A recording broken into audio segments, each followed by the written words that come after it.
ചായക്കടയിൽ പോയപ്പോഴോ അല്ലെങ്കിൽ മറ്റേ നായരുടെ കടയിൽ ഇരുന്നപ്പോഴോ പാർട്ടി ഓഫീസിൻ്റെ അവിടെയോ എവിടെയെങ്കിലും ഒരു ബംഗാളി വന്നതായിട്ട് എന്തെങ്കിലും ഓർമ്മയുണ്ടോ?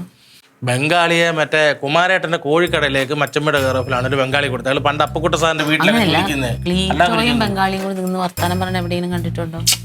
ജാഥയ്ക്ക് കൊണ്ടുപോയി. അതൊക്കെ അൻസാറൊക്കെ ഏർപ്പാടാക്കി വന്ന് ജാഥക്കാർ വന്ന് അവർ കൃത്യമായിട്ട് പൈസ കൊടുത്തു. അല്ലാതെ വേറെ നിങ്ങൾക്കും ആ സംശയം ഉണ്ടല്ലേ?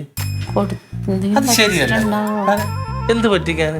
അല്ല തന്നെ ഒരു ബംഗാളി എന്തോരം പറ്റിക്കാനാണ്? ബംഗാളികളുടെ ഇഷ്ടം പോലെ പൈസയാ. ബംഗാളികൾ ആർക്കെങ്കിലും 10 പൈസ കൊടുക്കുന്ന കണ്ടിട്ടുണ്ടോ?